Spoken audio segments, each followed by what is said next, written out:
and expect some big crowds. So it means a lot that you're here with us today. We think we have a power-packed lineup here for our speaker program, world class, coming from all across the globe. And the Canadian Dairy Expo team has worked hard to put on this event for the Canadian dairy producer, and that's what we keep top of mind. So just a special treat here before we get started, and I turn it over to our official MC. The team put together a Dairy Pride video, so we just want to show that. It's a couple minutes long, and hope you enjoyed it and appreciate it. And as of yesterday, it went live online, and it's now viral. So at the end of the video, you can see where you can download it. Enjoy.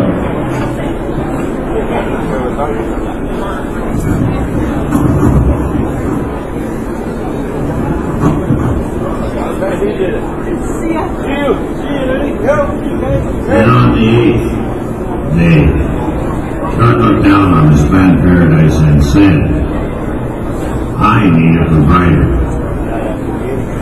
So God made a dairy farmer. God said, I need somebody willing to get up before dawn, milk cows, work all day in the hayfield, milk cows again, eat supper, lead a 4-H dairy club, then head back to the barn at midnight to check on newborn calves. So God made a dairy farmer. God said, I need somebody willing to sit up all night for the first calf ever.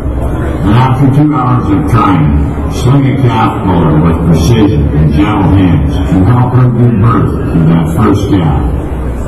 I need somebody who can tell when an animal has a fever, or cycles into heat, treats strawberry foot, and balance a ration, who can make a tail tie or a halter out of belly, who, during haying and harvest season, will finish their 40-hour week by Tuesday noon, and then cleaning from tractor back and milking needs, put in another 72 hours. So God made a dairy farm. God said, I need somebody strong enough to trim hooves and heat straw, yet gentle enough to wean kittens and wean pups and tend to the daughter's cub calf. Who will stop his baler for an hour to splint the leg of an injured bluebird on a fence post. So God made a dairy farm. It had to be somebody who would do things right, with conviction, and not cut corners. Somebody to feed, breed, lead, and rake, and mold, and mix, and trim, and tie a cow to test her milk. Somebody who would pull a family together with soft, strong bonds of pride and loyalty. Who can laugh and then sigh and reply with smiling eyes when his son says that he wants to dedicate his life to right land and gravity. Provide safe and nutritious dairy products to feed the nation. So God made a dairy farm.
Again, welcome to the Mazex Dairy Classroom. We're going to get started here, and for those of you just coming in, again, welcome. Mazex Dairy Classroom. Mazex has really stepped up here to support this educational program, and when we talked to them about backing up this educational program, they just said full steam ahead, and talk about an unselfish commitment. We really appreciate their support to be able to deliver this high caliber of speakers. Without further ado, I want to introduce our MC. And when you talk about dairy and meat pedigrees, this guy's top-notch right up there. Andy DeLava is the dairy marketing manager for Hort's Dairyman magazine. Hort's, of course, has been around for 129 years. Andy's been with Hort's not too far off that. He has 34 years experience with the U.S. dairy industry and is also the former CEO of American Agriculturalist magazine and former president of the New York Farm Show. Responsible for both domestic and international marketing, advice towards dairymen, and he's also a lifetime member of the National Dairy Shrine Foundation and the National Agri-Marketing Association. Andy's passion for dairy and the agriculture industry is second to none, and we're happy to have him here in Canada and teach him a couple things while we're at it. So, without further ado, over to Andy DeLava.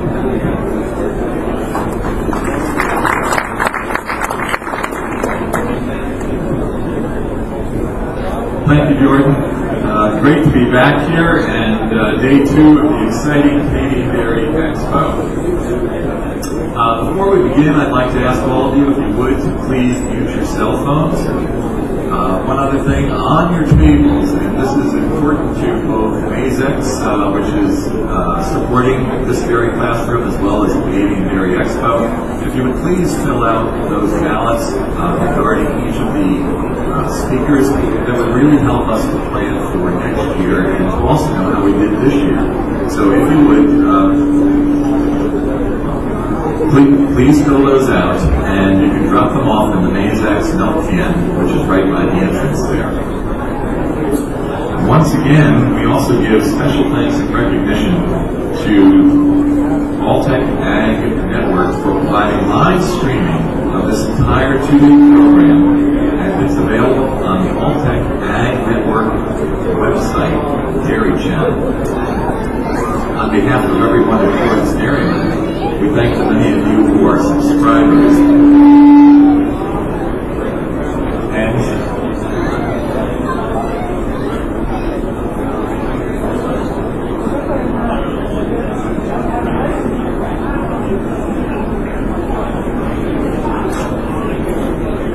And invite you to stop by our booth to sign up for our free weekly e-newsletter called Intel, which is about dairy happenings and issues around the world. Today's topic theme is Global Dairy Perspective, and we have an excellent lineup of speakers for you today, followed by the second annual Global Dairy Summit, featuring a panel of dairy farmers from 5 countries who will discuss global dairy trends each of you are facing. It's going to be an exciting program, so let's get started right now. Our first speaker is Dr. Joep Driessen from Holland. And it is my great pleasure to welcome him back to the second annual Canadian Dairy Expo and his second day of presentation. This special seminar is sponsored by AgriBrands Purina, and we thank them very much. Born and raised on a dairy farm, Joep is a veterinarian and the founder of Cow Signals, a unique service training farmers and advisors on how to better understand the body language of a cow, as well as training programs on hooves, young stock, dry and transition cows, and today's topic, robotic milking.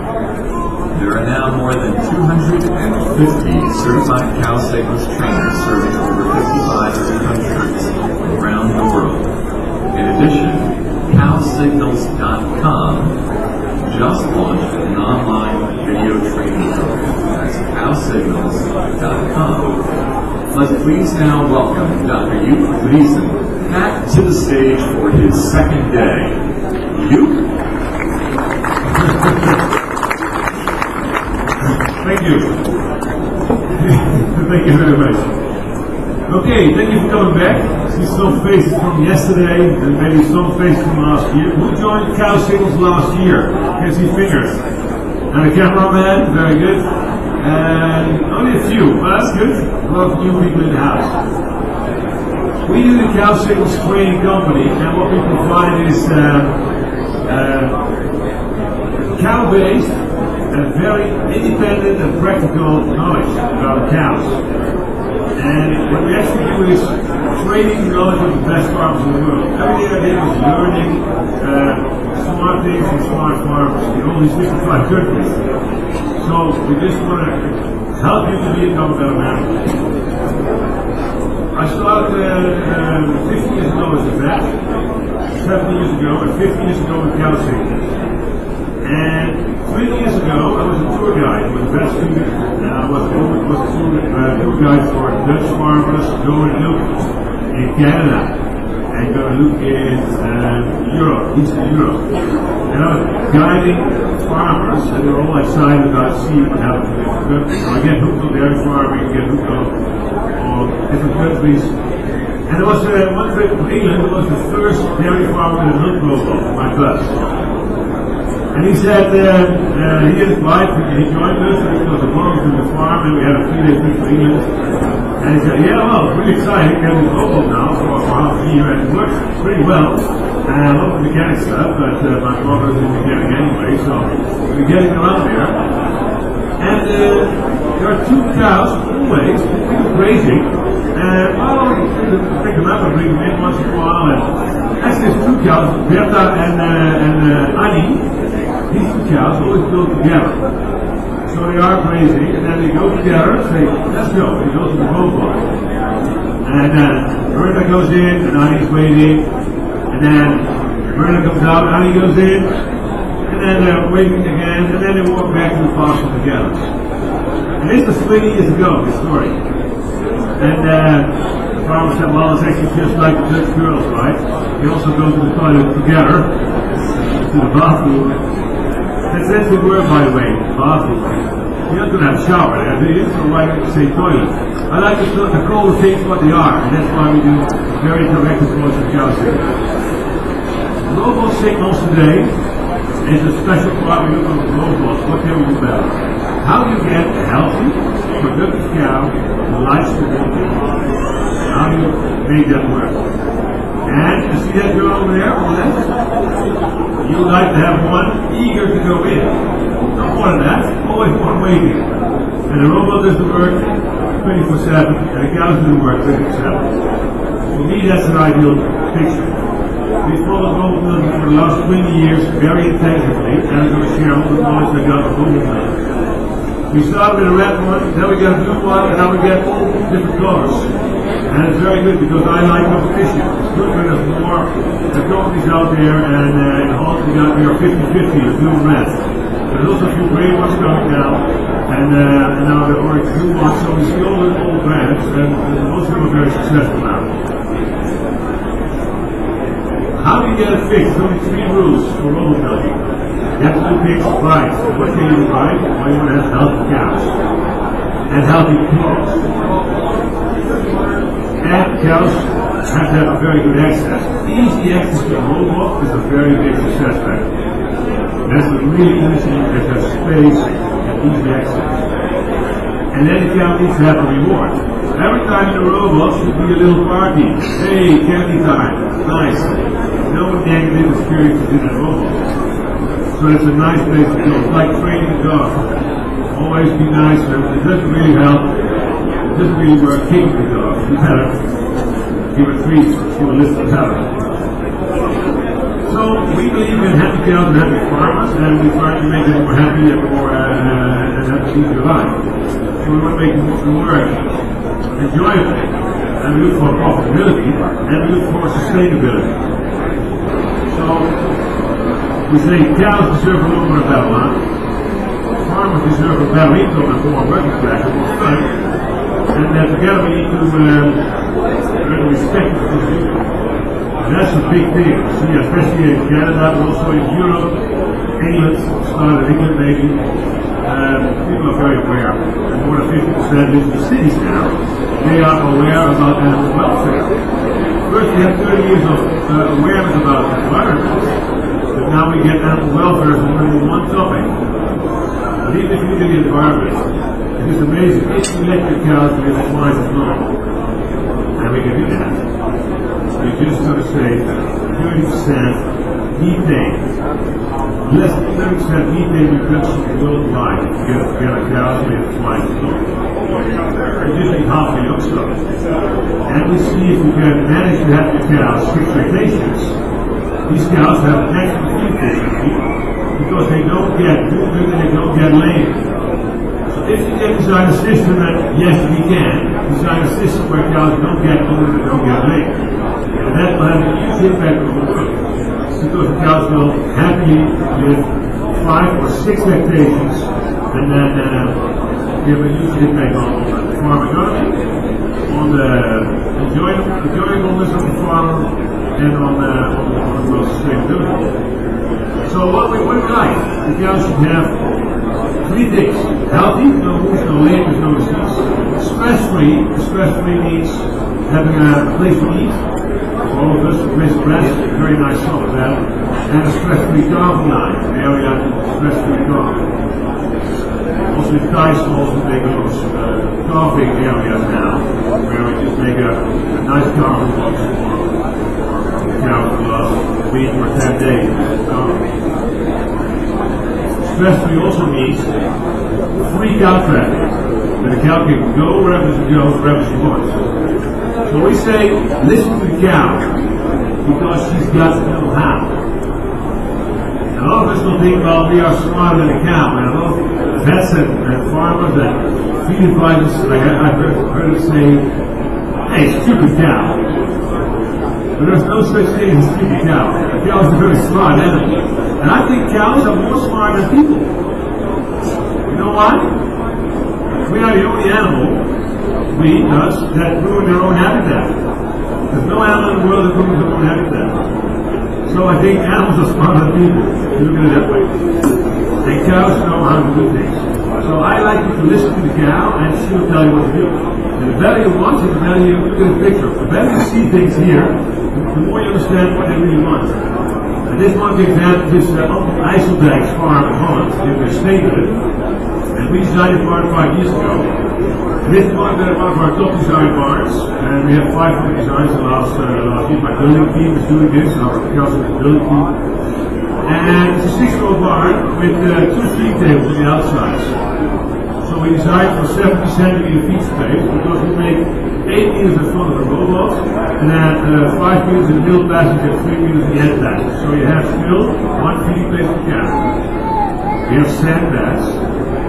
And we have, here is also an automatic feeding machine, 5 times a day fresh feed. And he won the other health award last year. He only had 1 case of the sinus.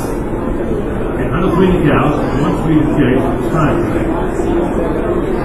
And I think, okay, pretty good, huh? In his old barn, he already had only a 2-row system with enough feed space and so fast.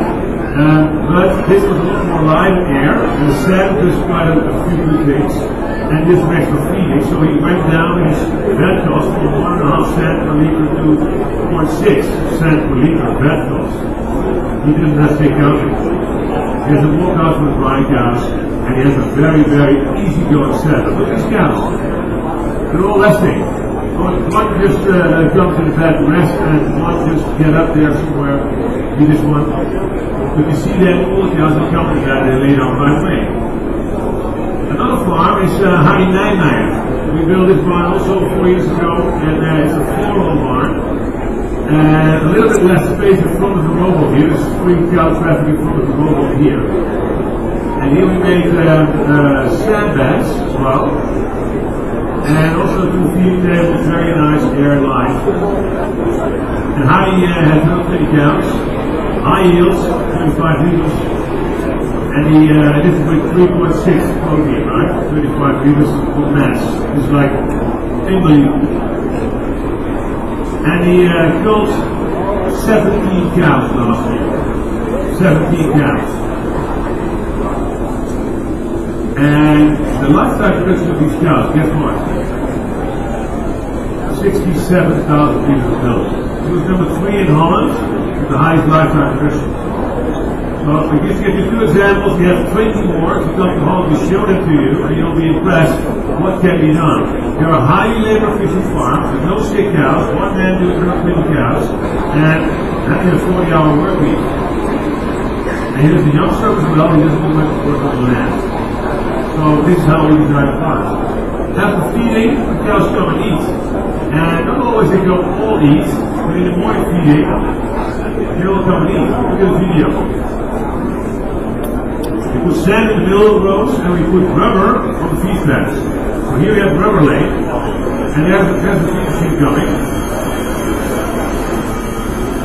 And look at cow behavior, trying to see every movement of every cow. How much fighting, how much bleeding, how much trouble. There's one lame cow here. See if you can see the lame cow. This farmer only picked up 1 cow this morning. And it's the first one you see here. The first black one in the row here. She's sitting like a dog on her knees, right? She's a bit lame and it pleases her, but she's not there yet. So the farmer comes and picks this cow up, brings her to the row. Only 1 cow to collect. Only 1. One collected cow this morning, and the rest goes fully automatically. The guy has a feeding company coming out there, automatically feed from his feed. So he weighs his bunkers, brings out feed for, I think it's only 50 euros. So there's a few companies doing this on 20 farms, and he doesn't bring out the feed for him, so he has no work of feeding. That helps a lot. Only get the plastic bags inside. And now you see the cow behavior, right? All the cows go and eat. And there she goes to the robot. Here we go. And you see the river in the middle here, a little river, but there's river banks of sand where the cows can walk. So the cows don't walk in the water, they just walk easily on the dripping sand floor. So we have sand in these walking lanes, and we have rubber here, and this is just the best design we did. And we designed 5 ones like this for the last years. Last 6 years, in Europe, and all of them are very successful because they have a few success factors well thought of, and that one of them is so fat that one feeds the cow. And very little discussion, so some cows can find a little spot, there's no bullying, no fighting, because they know there's a place to eat. And everybody in the world will tell you, oh, we don't need one feeding place for cows, because we have a robot. And I will tell you that's big bullshit, because cows only go to the robot 4 times a day, but they want to eat 14 times a day. So there's no connection between eating and robots. It's just a wrong mindset. There was a connection between eating and milking because you were starving for 2 hours in the collecting yard before you bought the robot, and then they really all want to eat after milking, right? But the robot is a different economy. They go 14 times eating if you have a good setup. 12 times the average cow, the best cows go 14 times per meal. And that can only work with maximum living floor and maximum space. Now I'll show you another barn that a farmer designed without our help, and he made a whole row here of beds, and only 2 narrow crossovers, and only 2 drinkers. It's also a 6-row barn, but you see what happens here. You have overstocking on the feeding tank. This is a professional 3-row barn that's all over Holland that you're full of. And what do you see then? You see 5 cows, 8 cows trying to eat. See? They're all trying to eat. But no chance. There's a low up here. And then you see another 8 cows left, laying on the left, right here, on the left side here. These are the weak cows. You say, oh, I'm not going to fight there. Come on, there's no use. They're never going to win the game. So I stay there. And they only eat 6 times a day. The same what we see in the first system, you see that less cows go and eat because it's not free to eat. In a 1-row system it's still not too bad, but in a 2-row system it's a disaster because the weak cows don't get enough food. They don't have the freedom to eat. So that's what I mean, listen to the cow.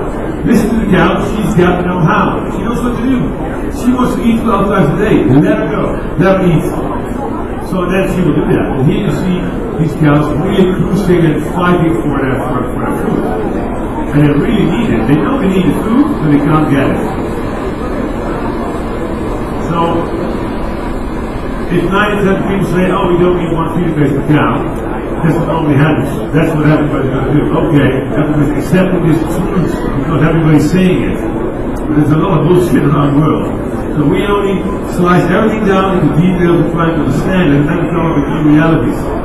But the reality is, cows deserve one feeder base per cow, which is 70 centimeters wide, because most cows are actually 8 wide. But if you have a mixed group of heifers and cows, 70 is economic feed width for a cow. And so far we go to 75, and the dry cows and the fresh cows will make 85 centimeters because it pays back. Simple knowledge, all these new farms, most of the farms have a walkout for dry cows now. The close-up cows, the last 3 weeks get a walkout. And this one farm is one of my neighbor farms. We just designed brand new Peter Klaassen, very successful. The cows, the old barn here is where the dry cows are walk out, and then there's a stress-free calf line in the new barn, where they go 10 acres for calving, and they go into the system. And this wall is coming out this summer. Next summer this wall is coming out, so when the cows are resting here, they can also see the cows in the other shed. So visual contact for the heifers makes them a lot more relaxed when they have to move into their building. Think like a cow and you will come up with very, very smart solutions. So we try to fit calcium, bar design, and labor and management together, and that's why we probably have the best team in Europe to do this, because we understand the cow. And then you can design the barn. It's first understand the cow, and understand the farmer. What does the farmer want? And then we can design the barn. And we call it the Vet5 Dairy Logics Global concept. We designed this together with Jack Rosenberg in Ontario, and we have a lot of good stuff from Jack. Jack changed the whole Dutch dairy industry 10 years ago. He came to Holland and he said, I don't see any cow sheds here in Holland. And we look at him. I only see young stock sheds, heifer sheds. People are looking at it. Yeah, well, all these buildings that you see, they're so small, you can possibly not have a cow in there. They're only good enough for 20 months old heifers, or maybe 24 months old heifers, but you don't have cows in there. And then we have a different mindset. 30 years we didn't invest a penny in barns, only land and clothing. Nobody built a new barn, so we get Jack out to inform us how to get from 50 to 100 to 200 cows and what to do. And we both were very interested in robot building. So we came up with a new concept. And on 2006 we launched this. On 2009 we did a big roadshow all around the world, relating to bring this to all the farmers. And then they started understanding this, but most of them still don't understand it. So what I'm not going to show you now is what most people, most salesmen still don't understand fully. They know a little bit about our concepts, okay, yes, you can see the book. And they have been looking at the pictures, but you really have to read it to really have the idea behind it. Or listen to the video, or watch the lecture. So the new thing in this barn is actually the stress-free calving line here. So it's 120 cows, 150 cows, 120 cows milking, and then we have a stress-free calving line for 150 square meters. That means 8 cows before calving, and 7 fresh cows, like a few fresh and a few maybe late cows. If you have them, they can be the straw bag. They go to the robot by themselves, and then we have selection from both robots to the selection area. And then we have a very good handling facility in the middle, handling square. And that's what lacking in most of the barns. And now in all our new barns, we build in stress-free calving line, a treatment facility, and selection for both robots. It's not that difficult.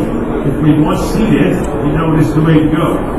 But people try to build it, and then there's a lot of details at the stage frame. So, study this. It's very simple. We give them a walkout with a graze weight. The 2 top farmers I showed you, they do grazing in summer. Why? They lose 1 or 2 liters of milk. So why would you do that? Well, they say we do it for the public.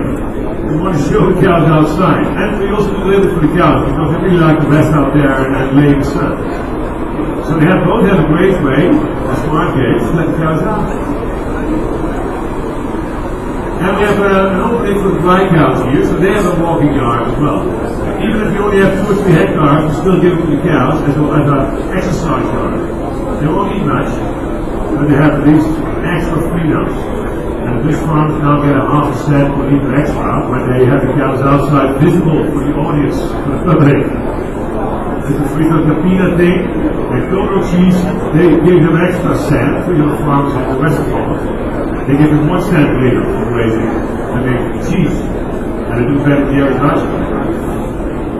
Then we have the Herring Square here, and separation area, and especially dog line. Simple, huh? That's why there are these global bar. And what we've been really looking at is labor efficiency. I was in America, where at that time thousands of locals sold the North American continent. And most are put in like retrofits. Where can you place it? Man, here. That happens now in Canada a lot. It happens 20 years ago in Holland a lot. It still happens. But more and more, when they put a retrofit, they really design that part and they build a little extra house next to the barn because they need that free space in front of the robot. If you don't have it, you're in trouble. And then you see what happens in these barns. Oh yeah, the dry cows and special meat cows are in the back. But now we have to bring this cow to the robot. So we're going to be with 3 people, and we're going to, one opens the gate, one shakes the door, I'll keep the cows in here, and okay, let's go, and then where's she walking? She wants to straight to the feet, all the way to the front of the barn. But this is happening on many American dairies because they didn't really design the barn. And we see if you design a robot barn, if the thing that a robot is not only an automatic milking machine, it's also an automatic cow selector. So the labor efficiency, that's the hidden success of our barn concept. That you can select every cow, you never have to fetch the cow anymore because the cow is there waiting for you whenever you want it to be. And that needs a lot of thinking about how you're going to do your routines. And you never can think about that yourself because you don't have these figures in the start over them. And still, a lot of people, and I really hate to say this, but a lot of people are going to invest 1 million euros or dollars in a brand new barn, and the only one that did advice was their salesman from the robot.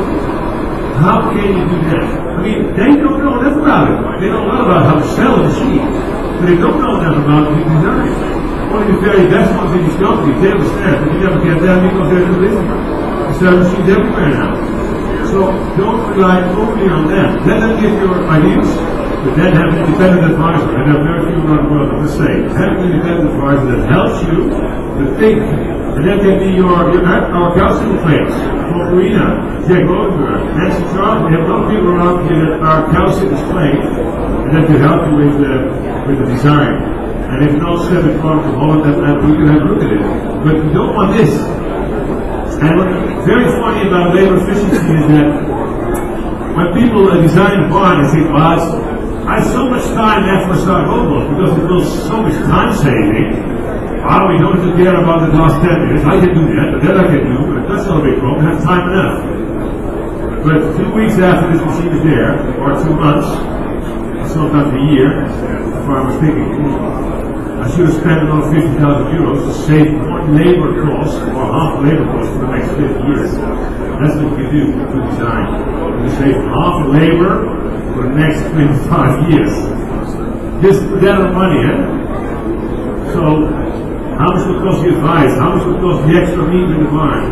How much will cost this stress-free calving line? How much will be the straw price? Calculate that against half labor for the next 30 years. Unbelievable, and that's what really counts in your profitability. So, handling a cow, let's go together and let's take a rope with us and 2 bags. Oh, now we forgot the syringe. Oh, bummer. Let's walk back to the floor, get a syringe out, walk back there. That's where the labor goes. You know what? That's the one organized. So we designed a treatment facility, which is really nice. Very, very happy with this one. Our team designed this treatment box where you can do all the handlings yourself with a very minimum amount of work. You have good gating, and the cow can be walking in easily. By the way, this is Uncle Eisenberg again. Here's the dry cow, there's a walk out on the left, then they calf across the road here where they can see each other, and the fresh cows stay here for 1 or 2 days. If they're fit, they go in the barn because the barn is such a paradise. He only needs 5% specific calf line. because it's such a beautiful barn with such a nice bath, and they don't stay very long here. But sometimes he keeps a heifer here for about 5 days to let it train on the roadblock, and then they let it go. So there's always 2 or 3 cows behind there, and never only one, because then they get very upset. So think like a cow. Cows are very animal. Different solutions, going down the stairs or putting it on a little platform. And I show you, this one is on a platform. You see, you got the cows a bit higher so they can work with the other a little bit better. So, think about a stress-free calf line and a good working facility. I'd like to show you a little movie.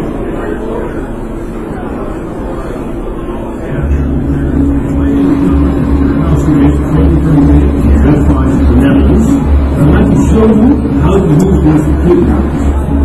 I used to work as a breast vet in dairy practice, and I treated a lot of cows.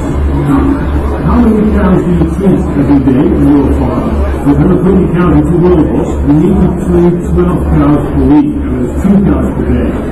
We like to make this work quick, easy, safe, with a minimum amount of stress and that's why we designed this treatment facility together with the manufacturer and our vet flies, advisors, and our counseling team and many people. We like to have a cow ready for treatment within 1 minute. Rule 1. That means one man that has 1 cow ready for treatment in 1 minute.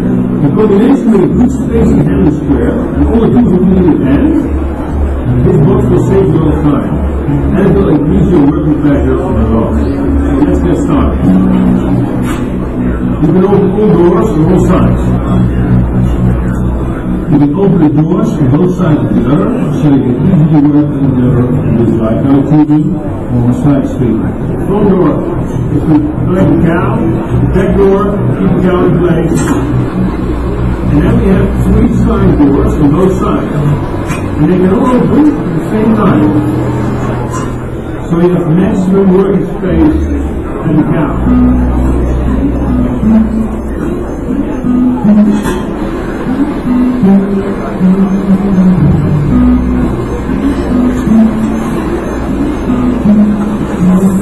First wash the floor, then you can check the floor, and you can see where the problems are, and you can do preventive treatment.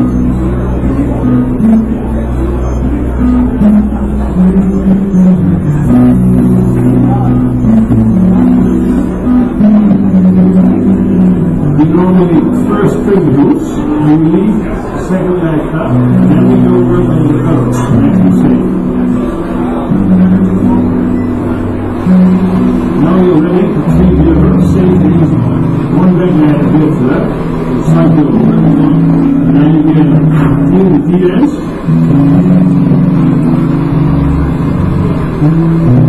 And you do right now therapy, and you start with the front side, and then you go to the back side. If you have a cow with the side disc, you will empty the roller first, then you put it in here, and then you feed her right away to the teeth canal.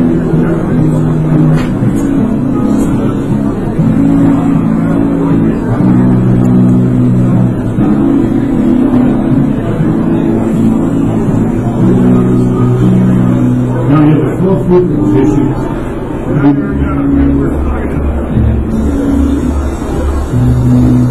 If you have a sick cow, you want to give her some fluids in the mouth, like for ketosis, probably vital. You can do it very easy in your position. You can also lift the hand up to the side.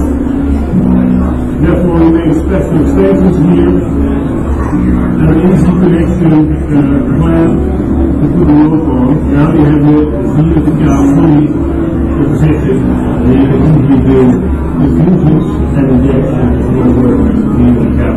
As the vet with many cesareans, this is a place to do your cesarean, and we can open the door further, and you have a very good working position where you like to lay out inside.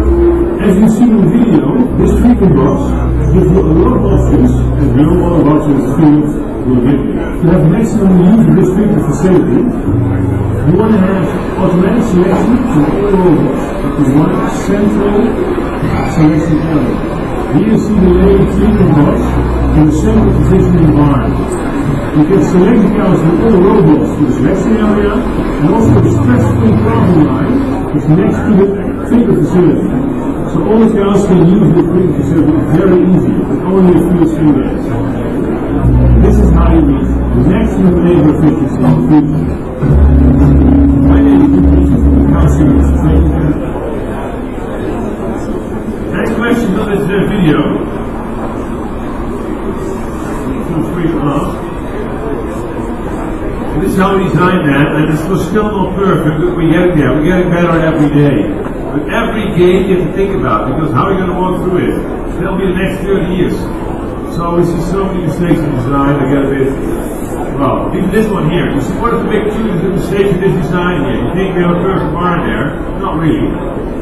Well, the fresh cows can go around the robot, build themselves and come back. Or a cow from here with this very nice compost barn with flexible slides. They come in here and they need to be selected, right? So if they come in the robot, they'll be going this lane, the selection area. There's two little mistakes in design. And the cows tell you see the waiting cow? This is the waiting cow. She wants to go eat, but this big mama is blocking the door. So why did we make this fence here? Mistake. We do the original design, and then people want to really put more iron and more concrete in. They really don't add iron and concrete. That's happening in the whole dairy industry. We see that in general, the prices are not independent. Then the guy wants to sell a robot. The feed man wants to sell a lot of concentrate. The vet wants to sell a lot of medicine. The seed guy wants to sell more semen. And who's the objective advisors? Well, they all can be objective if they advise in different fields where they're not selling directly. And that's what we see now. With the feeding guys here trained to be a calcium trainer. Just don't build this part, it's a waste of assets. You don't want to have a flexible stake if you don't go down when you really want to close it up. And also the water breaker here is not the right position. You have a big shithole here very quickly around the water. And this water breaker is too small. Also dry cows want to break there 50 liters per day. And they want to have water available, not a little one. And these are actually fresh cows, by the way, so you have to have really good water supply there. So, another thing we do is now glass houses or glass doors. We want to get the cow vision, and why not making it more open? So we already make very small boxes where the cows feel not separated behind that robot. They want to be part of the group, and then they are happy. And some cows are eager to go and talk with them around over the fence here, but then they're happy to go there in a few days. Big Mama goes there in 2 days. This guy has almost made there for 10 days. And then she's ready to let it go. So this is a real winning system. I've seen too many barns that had it almost all right. And that's the real thing, because that's 0.3 labor for the next 30 years. So to prevent disease on the rise is cow signals, and that's the basics. So we got a 5-hour video learning on the website. So I'm going to do a 5-hour video now in 5 minutes. Have a quick look. But it's about how do you prevent disease and how do you prevent overriding tunnel vision. And that's by just observing carefully the cow and the herd. Look at the body language. Let the cow do the talking. And learn to see where the critical points are. And read the 10 signals on this cow. We have also a free part on the website. You sign in on calsignals.com and you get like a very nice instruction video about this cow and 3 more videos. So really go there and have a look. You will love it. And I have to warn you, it's still dangerous. People doing this, they really want to have more. And with more, we're going to make 10 trainings on the video website now. All the subjects. And also the robot one. You see the woods here? But learn to look at the details. Look at the other cow here. See? 1, 2, 3. You look at the details on the back here, this cow. 1, 2, 3. Where is it? Here. That's already the beginning of the irritation on the back bone. So you're just ruining the cows. This is one of the reasons this cows only live 2.5 years. Because we are sort of efficiently ruining them by our systems. Because we just don't make the beds strong enough and wide enough and soft enough.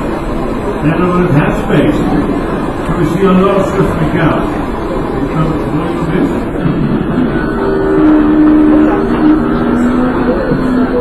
She likes to talk to you, right? And what does she say?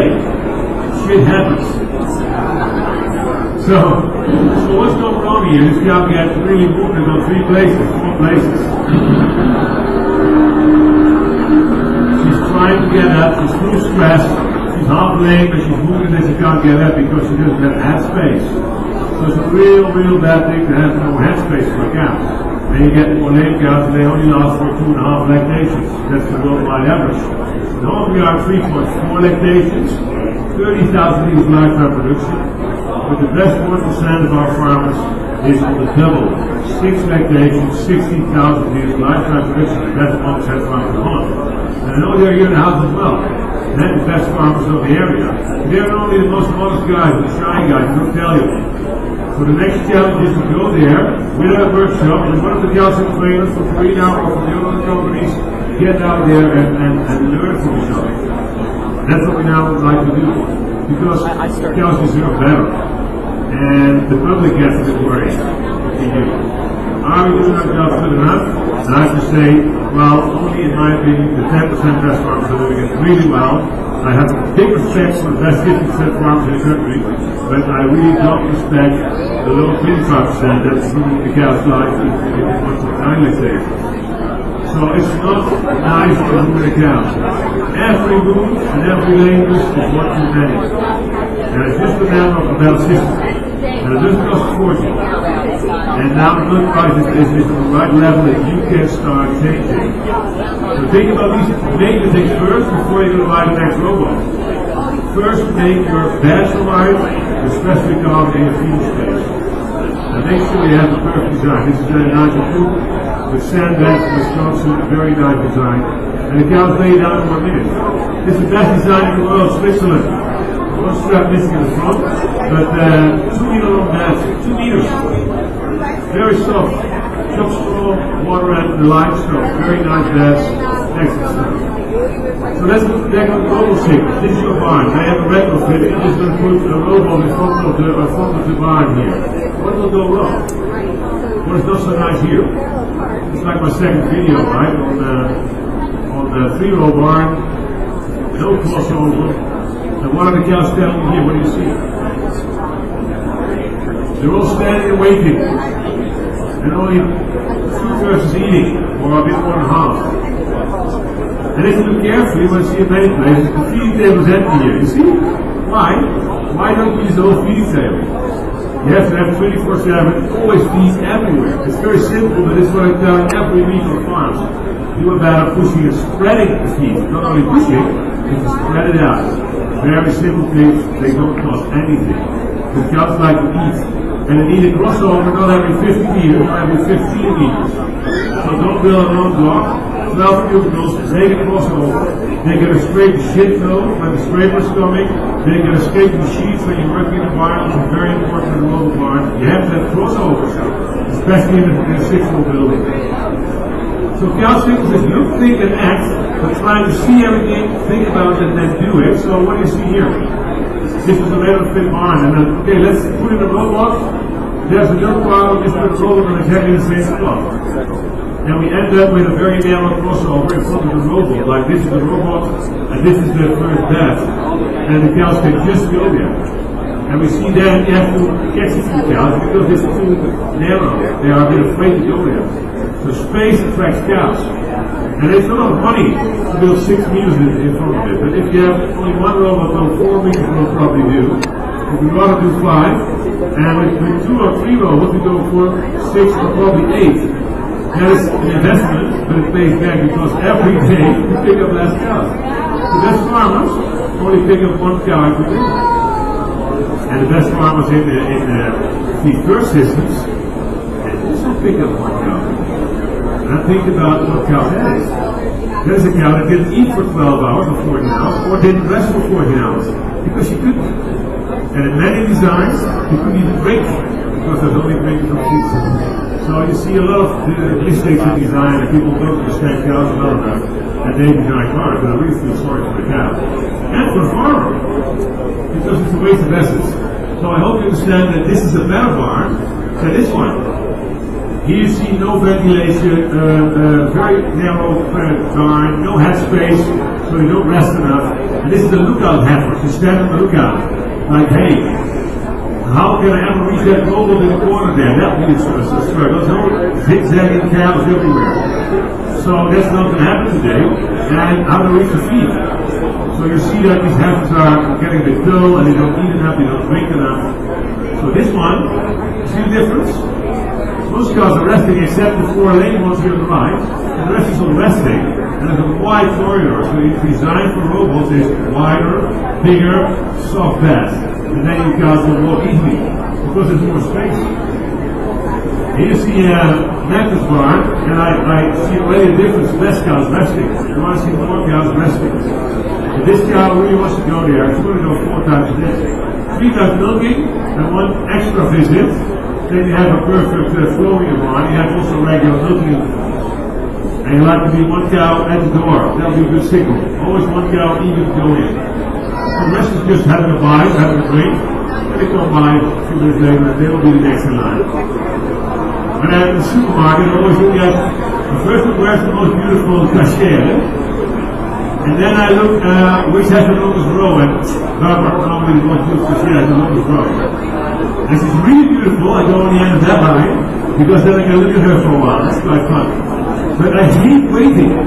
So normally I take the shortest line, okay? That's what cows do. And that's why I like to have robots pointing in the same direction, because then the cows will easily take your one. Don't make robots go 2 directions. That's also not ideal first for cross use and also for easy selection. That's quite technical. So the 3 success factors are, I think, very clear. The cow has to be healthy and healthy claws, hoof health, hoof signals. We made a full book about it, really worth watching, and the video will be coming soon. But that is the biggest number on every dairy in the world. But guess what? If you milk them, you can still get them in the water. No matter how lame you are, you can still get them there, right? Little robots, you like them to go by themselves, but they don't go when they're lame. They don't eat them. Then you can put rubber in the barn everywhere, which is quite costly but very nice, and then you're sort of masking the lameness problem. You can walk a bit better, but you still have trouble with lameness. So what are you going to do? And how do you get very good and easy access? And how do you reward the cow? Well, they're very productive. So easy access is, first of all, the health issues, feed. We talked about it last year. The cow is a herd animal, so she needs to eat with a herd. They want to eat all at the same time. And they won't always go all of them, but you saw my video in the morning, fresh feed, they all go. If you push the feed at noon, 89% will go. But most farms never see that, because they have so little feed space, only half the cows go. On a nice place, 5 times a day fresh feeding, most of the time, 2/3, 3/4 of the cows go and eat. And how many fruits they go and eat? And what is the other 25% doing? Well, you go for a drink, you go for the robots. So push the feed more often into the left for dairy for a local farm, then the cows will, the weak cows have an extra chance to go to the robot. Flight animals will give them space. A herd animal and a flight animal, understanding the cow, natural behavior. And then you have to have good roughage. More roughage is more visits. And the good reward. Nice concentrate, good foraging. And then the cow will walk 12 times a day, doing the rounds. And she will be happy to go around. Resting cows. Very good. Every day. A cow is a marathon runner. Or to compare a man doing 42 kilometers running in 1 day is an equivalent, an energy equivalent of a cow producing 33 liters of milk. So cows with 33 liters of milk are running a marathon every day. And what are you going to do as a coach to make her happy? You're the coach of this sportsman, sportswoman. So you have to do something to make her happy, and that is excellent dance, excellent food. She deserves it. Keep her happy and healthy. Roughen the floors, make sure they have excellent grip. Now sometimes you're on the show promoting it, but really, you do a very fine lining grip, and maybe the diamond works as well on a closed floor. You like that even more than the big ones. Also the small ones, make sure you have excellent grip. See the cows have less fear. They can't go closer together because they are afraid to slide out and they eat more feed. Check feed selection every day. How good are they eating? And look at it with your feed advisor. What happened today? How many cows have an empty rumen? What happened last week? Today is clear, room filled. Last week, standing behind the cow, is there a belly coming out or not from both sides? Then she had enough. If you don't see a belly, she didn't even have last week. Then go and dive into the cuckoo hole. You know the cuckoo hole? Is the place where the cuckoo can nest.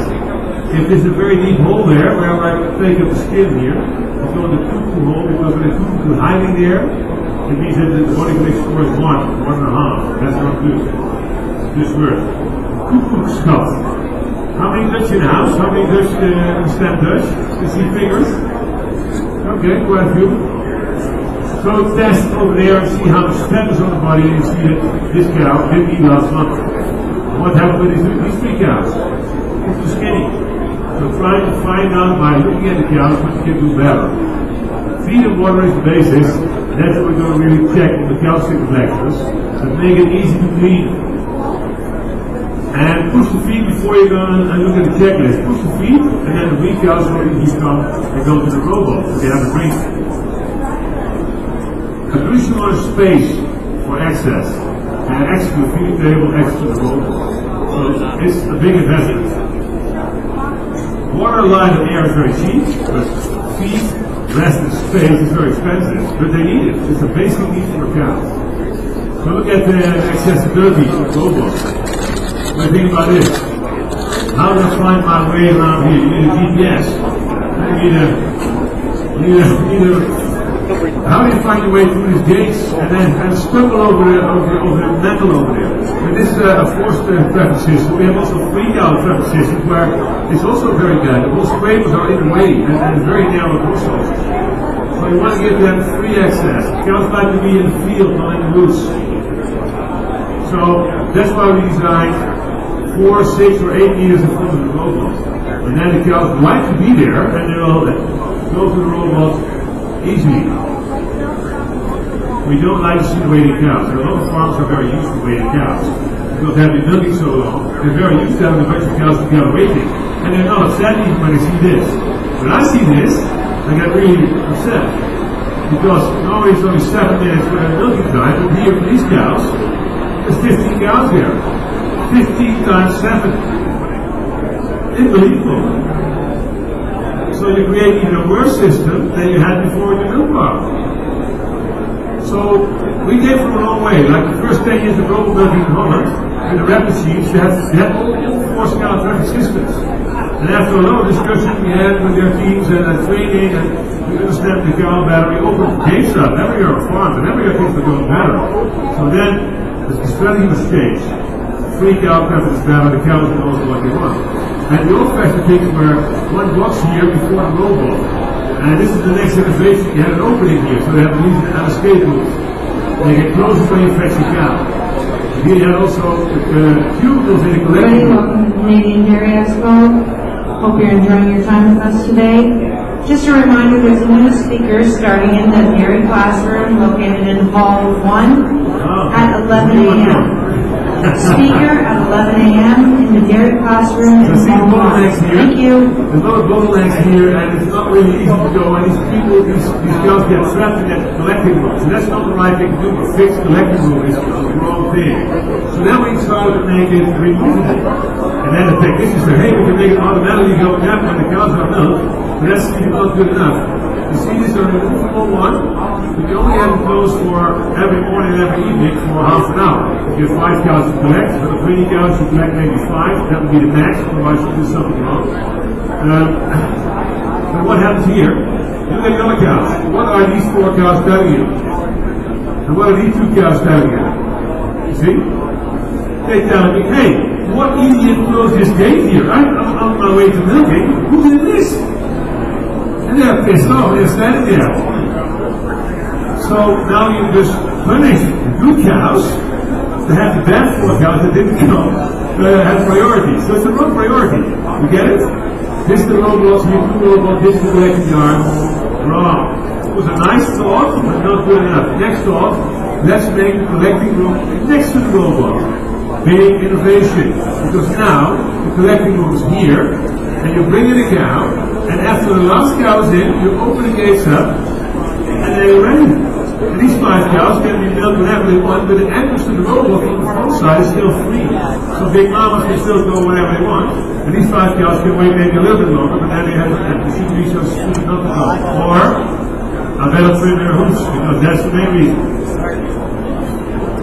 So collecting a few cows is the best thing you can do in a robot barn, because yes, you can leave the barn and it doesn't work at all. You just take it with you when you bring it to the collecting yard. It's a little job if you organize it well. And in the meantime, you have to see them. And you know you have to do something for that. So we made the collecting room next to the robot, and he has some 5 things that you only have down for every day, 5 minutes or 10 minutes, morning and 10 minutes afternoon. So look at your working routines and think on your building plan, how you're going to do walking. And if this is your barn, make sure, if this again is your barn, make sure you just build a new barn with specific outline, trigger facility and selection, because that's where you're going to earn your money and they have to do work. This is a very interesting case, and we all know about the finish the story. Thank you very much. This cow here is a fresh cow.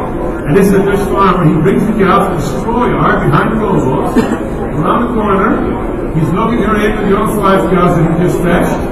And then these 5 cows have to be milked, one left, one right. And then he has to come back after half an hour or 3 quarters to open that gate again. And this is a brand new barn we designed about 4 or 5 years ago. So we had the new design ready. We said, no, you shouldn't do it like this, you should do it like this. And then after we be there, there's another 10, 20 people telling the farmer what to do. And then he's a bit confused, and then he does the wrong thing. And that's very interesting. This is psychology.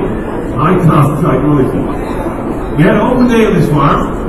There were 2,000 people, and they all going to copy his bad behavior, his bad design. Because, wow, this is perfect. And they don't see the mistakes. And then the farmer asked the old people down, hey, how can they make this more easy? Get this fresh cow for milking. I said, well, it's actually very simple. You just have to move this robot 1 meter this way. Because then the cow can just walk around the back and go in the robot. 1 meter will leave it up. Or take 1 meter out of the office here, and you get that space in the cow. And he was a bit pissed off, because we told him, and we had a drawing, but somebody else told him, make a big office there. Yeah, that's nice, that's a big office. He didn't believe it. And then the cows in the back, they are behind a wall of 25 meters. So they can't see any cow. So they don't have contact with the herd when they're resting. So we like to make the office box up here or on the outside, as you saw in the old drawing, to have maximum overview and minimum damage of ventilation and sidelines. And also the ventilation of the straw yard is a very crucial thing. So you don't have any buildings around it. So understanding it and then doing it right is not so easy. I've been there for 20 years and I've seen a lot of things going wrong every day. And the only thing we can do is educate. So please join our stuff, our classes, and do some workshops, because it really pays the bills. You have a lot more nice life in the future. The cows must go out and don't interfere too much. You know when the cows go best on the farm? For Christmas. The farm is not there. And then you only have to collect hardly any cows, because they all go by themselves. Hey, where's the farmer? Oh, farmer's not coming to get me. Well, I better go myself. He's on Christmas dinner, I better do it myself. So you shouldn't be too much cow catching. You should be a bit relaxed and only go there when you really need it. So usually wait 14 hours or 15 minutes. And don't go every time at the same time. So maybe do it a few hours later and see what happens. And push your feet one more time and see what happens. How many people milk with a robot here? Can I see your fingers in the house? Yeah? I saw already some people nodding, and I know these are robot farmers. They understand every word I'm saying. And the other half of the house, what's he talking about? And it's very complicated. I've been here 20 years, and I know that it's not that easy what I'm saying. But if you use your common sense, you understand it. And talk to the right people and have a look at the farmers that are doing this. Make sure you spend a few days on an old farm before you buy one. Just get that time out. And just join one of the good old farmers and let them tell you everything they know. Go there for a whole day. Cows get used to be collected, so don't go too often. But if you go there, make it easy and be friendly to them. What is your mentality? Are you a cow guider or are you a cow chaser? Well, that's one of our next trainings. We call it stress-free stewardship. How to train a cow, how to train a baby cow to become a nice dairy cow. And that she knows what you want. An expression from Bud Williams from Texas, he said, I was in his training a few years ago, stress-free stewardship. Probably the best cow driver ever. There's 6 cents in understanding cow. Very interesting guy. And he said, how good you ever will be, how good you ever going to be as a man to understand a cow, you'll never beat the cow. You always understand you faster and better. Because the cow is, that's what she does, looking at body language. So you never go to that, you never reach that level, but you can at least try to come close to her in understanding. And the more you understand the cow, the better job you can do. So that's one of our next trainings, but you have to collect cows sometimes. That really helps when you know where to walk and how to talk, what to do with the cow. And that's a nice subject for maybe next time. And I hope to be back next year. If everything is possible here, we're probably going to talk about hoof sickness. Because that is the single most biggest issue in the world according to animal welfare. And you have to look from a different perspective, right? Just look from the other direction to a cow. And look at the 4 claws. You don't want to carry cows to the roadblock. They're heavy. So you don't want that. You have to have very healthy claws. And how do you get that? It's not that difficult. And we have a full day training tomorrow with the team to do hoof sickness. And they're the best trained team in Canada now in the world probably because they have been jungle sickness, global sickness, hoof sickness, they get all the training. So they invest in knowledge. And here you see dry barn, good ventilation, no heat stress, clean floors, then you have the maximum effect. So you need a good cleaner. This is a nice one. This is probably also a very nice one. This is also the Laval one. It's made in Holland by GSM. They are the inventors of cleaning. We really have a good one now as well. So the 2 good machines and a few more actually out on the market. But clean the floors. Or let the spray them every hour. That's a big thing in hoof care. So try to learn more about hoof health and do the right things. So the secrets of rural farming, very easy. Keep your cows healthy. Do cow sickness. Work on healthy hoofs and make very good and easy access. You can only do that once when you build a barn. And give the cow a reward for a negative action. So this is a farmer from Armenia, I think. I don't know where she's from exactly. But I learned from farmers that they listen very well to other farmers. Because they are the experienced guys. They know a lot more than any advice can ever tell you. So farmers trust farmers.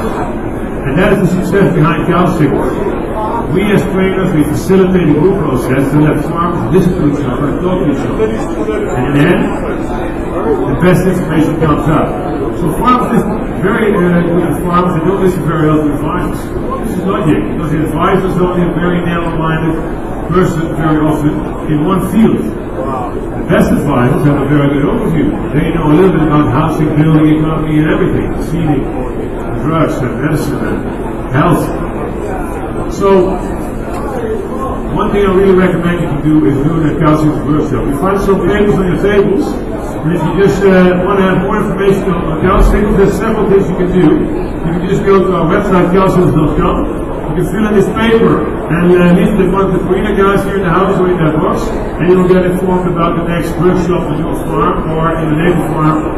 And doing the workshop, it will open your eyes. We have almost 100% success with our workshop. People really are changing things because it's common sense. And if you get a good argument or a good example, well, it's very hard to get around that. So do the workshop. It will help. Today you were thinking, oh yeah, I know most of this already, but the question should be, did I do it already? Or how can I get there? How can I change? Don't say, well, I know that. No, just see what you can do for your cows. The cows deserve it, and you deserve it. Thank you for listening. Thank you very much.